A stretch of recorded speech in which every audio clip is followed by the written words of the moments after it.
Welcome to the Digital Enterprise Society podcast, addressing all aspects of the digital enterprise, inspiring connection without boundaries and creation without limits.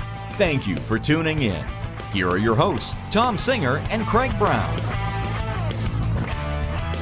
This is the Digital Enterprise Society podcast. Hey, thanks for finding this show. You know, this is the podcast that was designed for people who work in and around product lifecycle management. The Digital Enterprise Society is the forum for the exchange of ideas surrounding the tools, processes, and practices used across the product lifecycle. To learn more, right now, go visit digitalenterprisesociety.org. Okay, not right now, because right now you're going to listen to an awesome interview. But as soon as it's over, go to digitalenterprisesociety.org. My name is Thom Singer, and I have the honor to co-host this show most weeks with Craig Brown. But every now and then, I do a show that's just me and the guest where we focus on career tips. And so I don't have Craig with me today, but Craig, if you're listening, and I know Craig never misses an episode, I miss you, man. I hope the weather in Michigan is okay for you this summer because it's a little too hot here in Texas. Craig and I have been doing this show for over 3 years, and every single week we try to bring to this podcast interesting interviews and other ideas that are going to help all of our listeners enhance and grow their careers. And today we have a guest who wrote a book called The Career Toolkit, Essential Skills for Success That Nobody Taught You. So guess what? That's what we're going to focus on today. Hey, Mark Herschberg, welcome to the Digital Enterprise Society podcast. Thanks for having me on the show. It's my pleasure to be here. So Mark has a really eclectic background. See, Mark is a working CTO for a company. He's an instructor at MIT, which just kind of, I think he drops that in there so we all know how smart he is, that he's been teaching at MIT for 20 years. He's an author and he's a speaker. And he's written this great book. And in addition to that, I found out, and this is one of the greatest parts about interviewing people, you find out little nuggets on humans. He was a former ballroom dance champion. I didn't even know there were championships for ballroom dance, Mark. There are, national and worldwide, and it was one of the best things I did in my life. That is exciting. How long ago was that? That was back in my 20s, so we'll just say more than a year or two. A long, long time ago. Okay, awesome. So, Mark, we're going to talk today a little bit about, you're creating a career success for yourself, but also for your team. So let's dive in. First, tell us a little bit about your book, The Career Toolkit. This comes from research done by MIT, by other universities, by other groups that have looked and said, what are the skills companies are looking for? And consistently, across fields, across roles, across time, we see these skills come up again and again. And they're skills you've heard of: leadership, communication, networking, negotiating. These are the skills we hear about, but no one actually stopped to teach it to us. Not in high school, not in college or grad school, and unfortunately not in our jobs either. So we need to take ownership and develop those skills in ourselves. So what you're telling people is that, like you said, you got to take ownership of it, but you have to create sort of a career plan. Is that right? That's right. If you think about the projects we do at work, if the CEO came to you and said, here is a critical project, you need to deliver this in 2 years, what would you do? Would you say, okay, great, I'm going to go lock myself in my room for 2 years. I'll see you then, and let's hope we hit the target? Of course not. You're going to say, okay, let's create a plan. Let's create a budget, a timeline. Let's get input on this. Now, we know whatever plan we create, it's not going to work out exactly. We're going to have to do check-ins and we're going to have to adjust. Well, if we're doing this for a 2-year project at work, why are we not doing this for a 20-year project that's called our career? We need to apply similar techniques when planning our own careers. So you're a CTO, and most of the people who are listening come out of really high-tech level backgrounds. And so a lot of them are engineers, a lot of them work in the product design for big companies. And so how come people who are really good at reverse engineering the products that they're building and things like that aren't so good at doing it for their own personal career? Because we've never taught people to do this. The best you got in school was probably sometime in 4th grade, where Johnny's mom came in and said, I'm a doctor. Do you like to help sick people? And Sarah's dad came in and said, I'm an accountant. I work with numbers. And the question is, do you want to be a doctor? Do you want to be an accountant? And that was all the training we had. Not once you go into this field, there's all sorts of paths you can take, and let's understand what might be interesting to you and how to get there. All right, so let's start at the very beginning. Someone who's listening to this, they've obviously done well. They're working for one of the great companies that are involved with the Digital Enterprise Society, but they feel that maybe they're at a crossroads. They're looking up that career ladder, thinking, where do I go next? And they don't have a plan. They sort of fell into their job. They've gotten good at it. They're the go-to person on their team. And they're thinking, I want to go up the ladder. I want my boss's job or my boss's boss's job, or I want to move into another department. Where do they even start at creating a plan? Okay, so this assumes you know where you're going. And if you don't, we can talk about that. So once you say, here's where I want to be in the future, 5, 10, 15 years down the road, here's the title. Or if you don't know the title, here's the sense of the job I want. You need to understand what that job means. Now, okay, I knew as CTO, yeah, you're in charge of the engineers. But what does that mean? How much time do you spend doing budgets, speaking at conferences, hiring people, all these other aspects? I had a sense, but I didn't know the details. So go out and find the details of this target role that you have in the future, and then look and say, what are the skills needed to be successful? By the way, you can cheat. This is an open book test. So you can ask other people. You can ask people in that role or who work with that role, by the way, what are the skills? What's the job? What do you need to do? Look at what that skill set is. Look at where you are today. And now you've identified a skills gap. Okay, before I can manage a team of 100 people, well, I haven't managed anyone, so I need to be able to do that. But no one's just going to say, well, manage 100 people. Before I do that, they're going to want to see me manage 60 people. Before they let me manage 60. Or six people, yeah. Right, so before 60, probably around 30. And before 30, they want to see a dozen. Before a dozen, maybe 3 or 4. So we know it's not a single leap. So you say, what are the milestones, which might be job titles? I need to be a director before I'm a VP.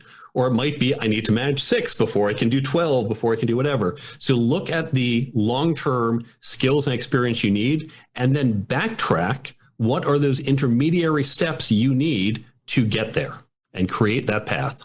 So I love that. And I know that our audience gets really excited when we talk about reverse engineering things. So that's really good. But let's assume they don't know where they want to go. Let's think that they know they're just sort of at that crossroads and they're like, I want to do more. But they don't know what job title they want. Then what do? It's just like those customers we deal with who say, I need it better. Like, what do you mean? Like, I don't know, better. And you want to pull your hair out. Well, what do? We elicit questions for them. We have techniques to say, tell me better this way or that way. When we are trying to understand what we want to do, again, open book test here, talk to other people, talk to people in different roles. They don't, by the way, have to be even in your industry.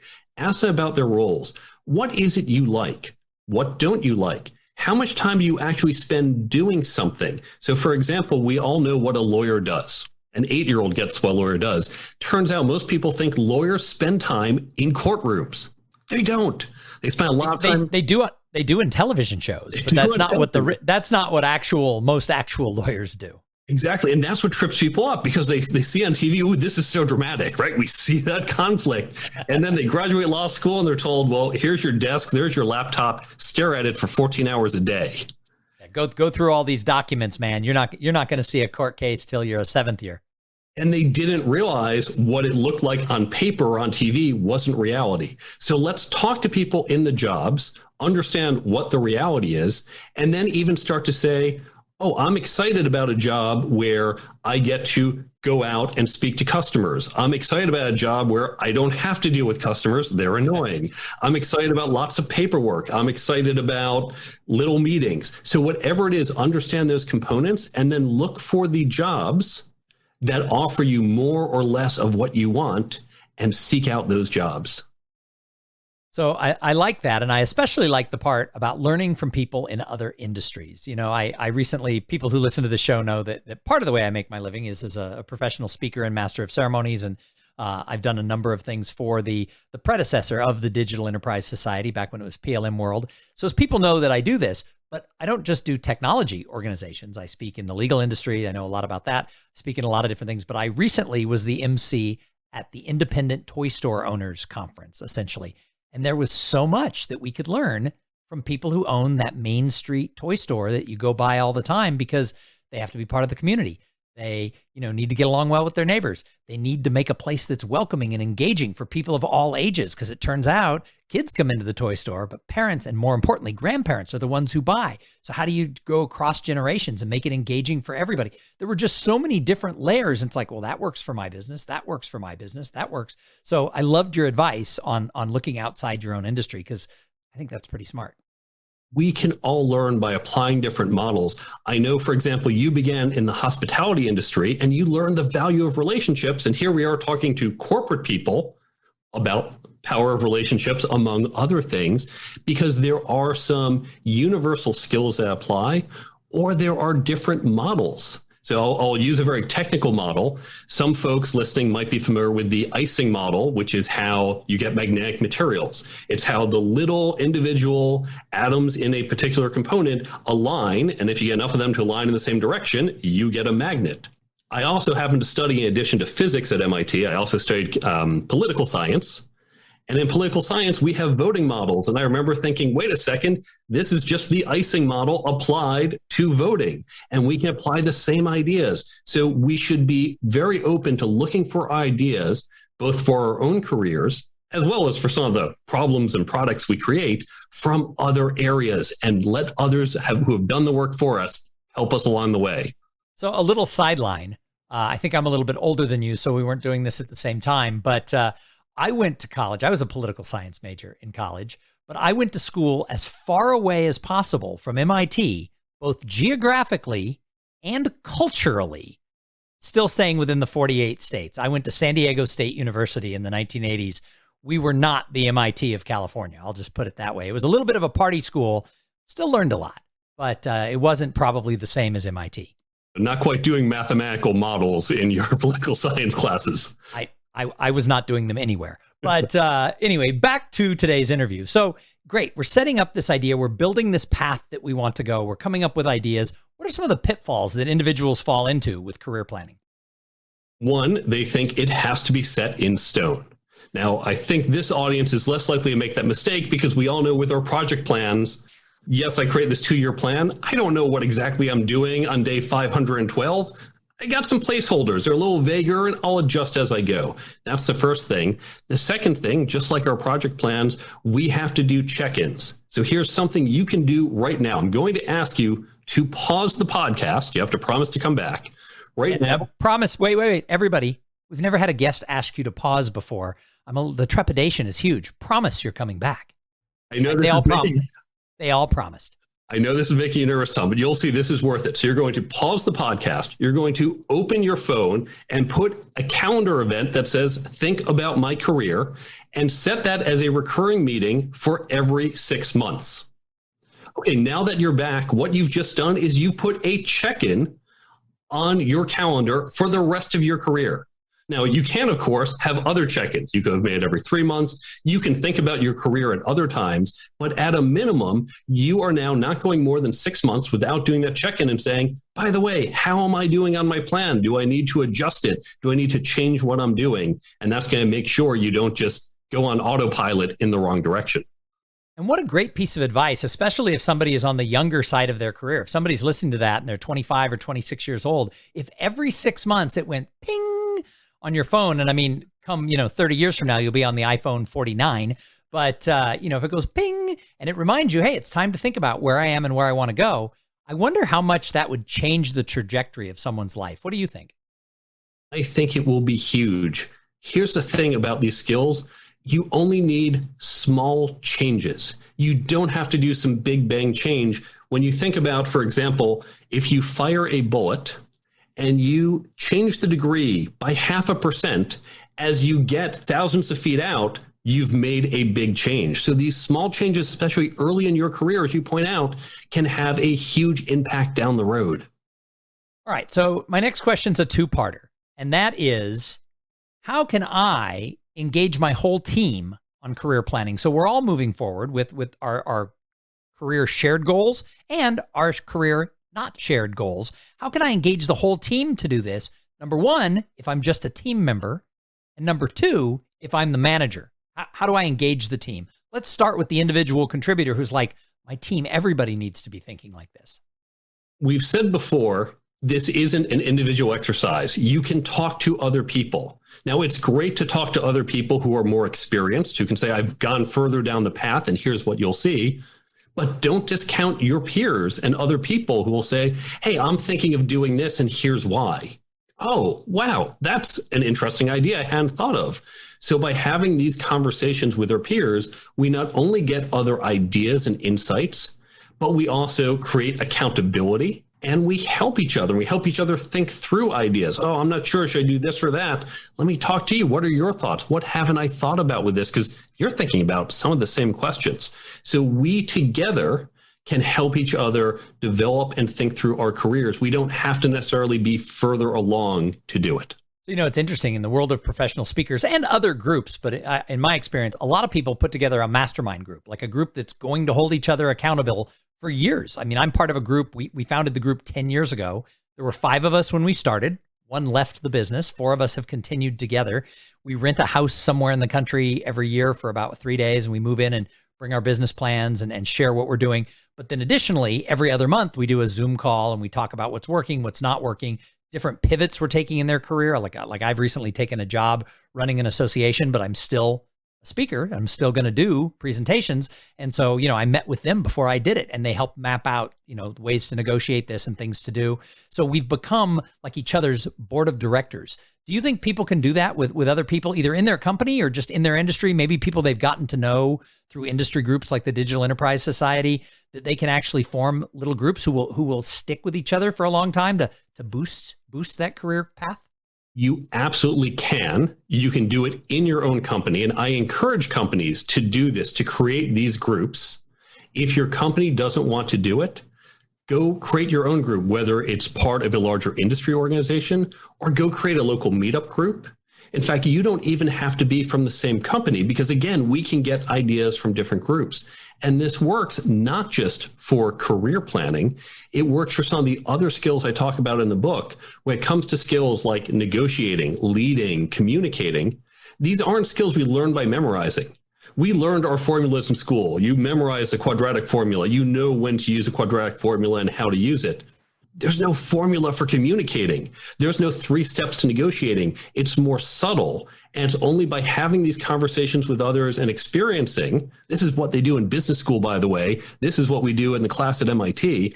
This is how you best learn these skills. And you don't need, here's a big secret, you don't need experts like Thom and I. Now, we're great to bring in. We're great to kick off.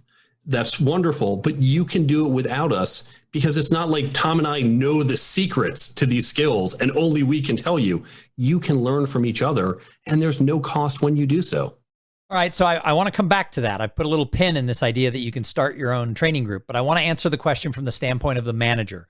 Why should the manager care to have the team engaged, and how do they do it? You want to engage your team for a couple different reasons. And especially today, when we see lack of engagement, we see, of course, you and I are recording this on the tail end of the first Great Resignation. There will likely be echoes down the road. To retain employees and to attract new ones, we need to do more than just here's your paycheck. We need to show that we care about our employees. We need to show that we want to help you develop. That's what employees are looking for. I can't help you along your career path if I don't know what it is, or especially if you don't know what it is either. So by helping you figure it out, you know where you want to go. I can help you get there. I can make sure you have the resources you need. I can identify those skill gaps. I already kind of do at those annual reviews. Hey, you need to work on this skill. Well, let's put that as part of your development program and help you, not just for today, but for the future. Now, this can be scary because some managers think, wait a second, I'm setting you up to go somewhere down the road that might not be here. Well, guess what? 15 years from now, neither of you will probably be there. And that's okay. And let's be honest about that. And by being honest, we can be more realistic with our plans and our execution. Nice. And I do think the best managers know that many of their people will move on to other opportunities. The way a career pyramid sort of works, you reach a certain point, you can't have everybody as a manager. So sometimes they have to do it. And the best managers I know are always looking to help their people find that next opportunity when they're ready, even if it's somewhere else. I have helped a couple people leave my companies. And what I always say is jobs are short, careers are long. I'm less worried about optimizing for this job. Let's make sure you and I both have good careers. And a good relationship can be forever, so they don't have to still work with you. All right, so I want to go back to where I stuck that pin, and that was, you said, bite your tongue, you don't have to hire people like Thom or Mark to come into your company to lead these discussions. You can actually do it yourself. So how can a team create this training program on their own without hiring high-paid consultants and really great speakers? You can create these peer learning groups. I recommend groups around 6 to 8 people in size, but in the free guide I have, you can scale it up to other sizes. What you want to do is take some content. Now, yes, you can use my book and you say, okay, we're going to read these 10 pages and discuss it. And it's in that discussion, when we're talking about leadership, for example, you're going to take something away that I didn't get. I'm going to take away something different. We're going to talk about it. Wow, Thom, that's a really good perspective I didn't get out of the book. I'm so glad you shared that. We're going to be able to practice. Someone else will say, I have to lead my team in this really challenging way. Here's what I'm thinking. And then we're all going to chime in and say, well, here's what I did in the past and what worked or what didn't, or here's some thoughts. And we can share ideas with each other, even if we're not necessarily more senior or above, because we've all had different experiences. Now, I said, of course, you can use my book. You don't have to. Use a different book. Use your favorite book on whatever topic.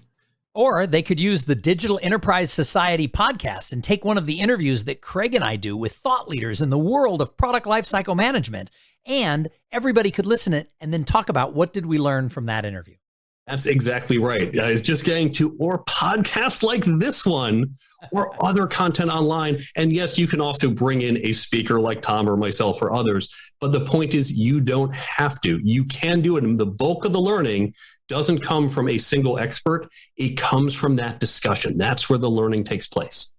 So, Mark, you mentioned that you have a free guide that people can get around your book, The Career Toolkit. Can you tell us about the free stuff that people can get? There's a number of free things on the resources page of my website. So the first is the Career Toolkit Development Program that we just spoke about. Completely free. I don't even gate it with email because I want you to just get it and use it. And where would they go to get that? thecareertoolkitbook.com and go to the careertoolkitbook.com. That's right. And go to the resources page. That's the very first download. There's a number of other free downloads, including questions to ask during the interview process on finding cultural fit or how to think about hiring the right people. There's links to other free online resources. And then there's also the Career Toolkit app, which is a companion app to the book, contains the highlights from the book. You can use it one of two ways. Either you say, I need that information. I'm walking into a networking event. What was it that he recommended we do? Pull it up and get it. Or you can get the passive learning mode where each day at a time you set, you get a push notification of one of the tips to help keep it top of mind as you develop these skills to further you in your career. All of this at thecareertoolkitbook.com. Leave it to an MIT professor who is also a CTO to develop an app that will push out little nuggets to you every single day. I love that. Hey, Mark, before I let you go, so we're talking about this whole big picture of, creating career success. Any last tips for everybody before we say goodbye? Remember that no one is more responsible for your career than you. You have to take ownership. Others may help you. Others may even hinder you unintentionally. Your boss may want you to stay on this project or move on to another because it helps her career. She doesn't mean to hurt you, but her interests are not your interests. So you need to take ownership for your development, your direction, and your goals. Nice. Well, Mark Herschberg, thank you so much for joining us here. Thanks for having me on the show. Hey, and thanks to everybody who tuned in and listened. Join us here every single week for more thoughts, ideas, and actionable information in and around product lifecycle management. And remember, the Digital Enterprise Society is the place for the exchange of ideas around digital manufacturing tools. Go check us out at digitalenterprisesociety.org. You've been listening to the Digital Enterprise Society podcast. Learn more about what you heard here today at digitalenterprisesociety.org. Join us again next week for more connection without boundaries and creation without limits.